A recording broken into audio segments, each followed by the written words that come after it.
Hey guys, welcome back to Electrical Car Repair Live. Thank you guys for watching and subscribing to the channel. If you guys have a BMW guys and you're trying to find and locate and replace your coolant temperature sensor and you have a BMW X1, we'll explain where you can expect to find it. Many of you asked us in the comment section below to make that video, that's why we're making it guys. There is super limited information on X1. We're demonstrating on BMW 3 Series, but the same engine, especially in the US guys, has been using 3 Series, X1, X3, even 5 Series BMW guys. Super popular. Even if you have different engine than 6-cylinder gasoline engine, location will be very similar, and we will explain how to find that coolant temperature sensor. A few things that we need to do guys to make sure you don't mess up your engine when you replace that sensor. Make sure you stay until the end. If you need to buy a new sensor, coolant, BMW approved coolant, any parts too, we'll share guys a link in the description of the video below and see where we order everything for our shop. Now another thing, every BMW we get and car we get at the shop guys, we make at least 200 to 300 free repair videos. Specifically guys, we do that because our mission in the shop is to save you as much money as we can. All we need in return, please subscribe to our channel and like the video so we can keep providing that free information. Now let me show you what we have here guys. This is N52 engine. This is super popular engine guys. N52, it's one of the most popular BMW engines between year 2005 and 2015 guys.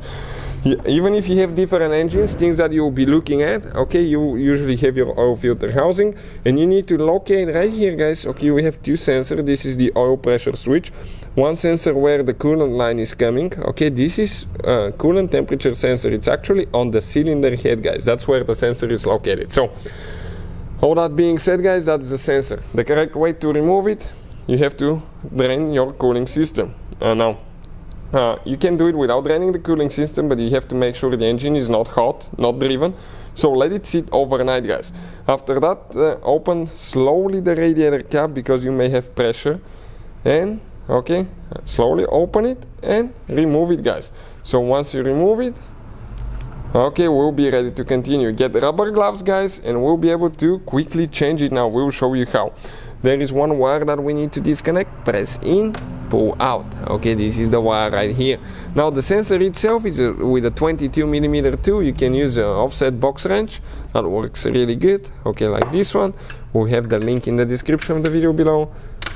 Okay, and get it loose. Now super important not to over tighten that thing at the end. I'll talk about that more in a little bit. So right before you pull the sensor out, plug the hole in with your fingers guys so you don't leak. Okay, check it out, we leaked only a few drops, so that's not bad at all. This is the sensor itself guys. Okay, that's the sensor, that's what it looks like.